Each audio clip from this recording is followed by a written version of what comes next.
Formula One is the pinnacle of motorsport, where every millisecond counts and where speed, precision, and technology push the limits of physics. But what makes these cars so fast, stable and agile? It's all about aerodynamics. Let's deep down into the video and understand. Aerodynamics is the study of how air interacts with objects in motion. In Formula One, every inch of the car is designed to manipulate airflow in the most efficient way possible, and engineers harness the power of aerodynamics to increase speed, improve handling, and ensure safety. But how do they do it? First, let's talk about downforce. Think of it as the opposite of lift. Instead of pushing an airplane up, F1 cars use their wings and bodywork to push the car down onto the track. This increases grip, allowing the car to corner faster and more safely. Downforce follows Bernoulli's principle, which states that faster-moving air creates lower pressure. In Formula One, the front and rear wings are shaped like inverted airplane wings, directing airflow to create a downward force. The front wing is the first part of the car to meet the airflow. Its design determines how air is directed around the car. Teams spend countless hours fine-tuning the wing to balance downforce and minimize drag, as the front wing is the first point of contact with air.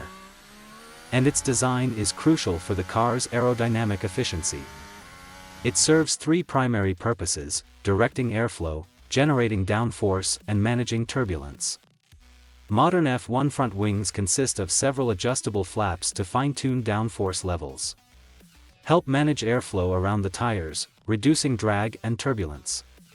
Drivers can make minor front wing adjustments during pit stops to adapt to track conditions. At the back, the rear wing generates a significant portion of the car's downforce. But during straights, it can create drag, which slows the car. That's where DRS comes in. Now, Charles Leclerc is going to have DRS to try and fight it back. Do you remember when Verstappen did this twice in Bahrain and it didn't pay off? It might be a third time that Charles Leclerc has proven hanging back is better. By opening a flap, drivers can temporarily reduce drag, increasing their top speed for overtaking.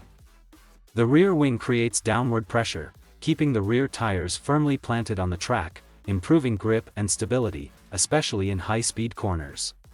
It also helps direct turbulent air away from the car, optimizing aerodynamics and reducing the impact on following cars. Aerodynamics isn't just about speed.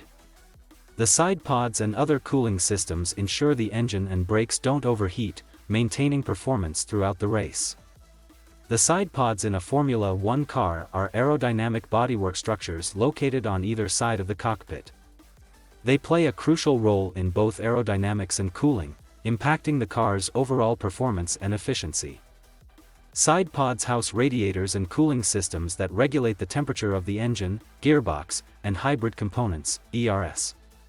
They channel air efficiently to prevent overheating. Aerodynamic balance is crucial.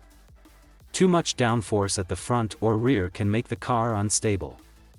Engineers use wind tunnels, computational simulations, and track testing to perfect this balance. Engineers must balance front versus rear downforce between the front wing and rear wing to prevent excessive understeer, front sliding, or oversteer, rear sliding. Ground effect and the car's underfloor generate significant downforce, helping maintain stability without excessive drag. We'd already seen renderings and illustrations, but at a recent test in the Sauber wind tunnel, we got our first glimpse of sports future cars. The wind tunnel test follows extensive computational fluid dynamic design, a technique to simulate airflow with complicated computer models to create cars that are able to follow each other more closely, meaning better racing and more overtakes. Like a boat traveling through water, F1 cars leave a wake in the air behind them. This wake can reduce the downforce of the car behind by as much as 50% on today's cars. July's wind tunnel tests sought correlation with F1's computer simulation data, which showed that a car behind lost only 5 to 10% downforce. The challenge in F1 aerodynamics is to maximize downforce while minimizing drag. It's a delicate trade-off that teams optimize differently depending on the track layout. As F1 evolves, so do the rules and technologies.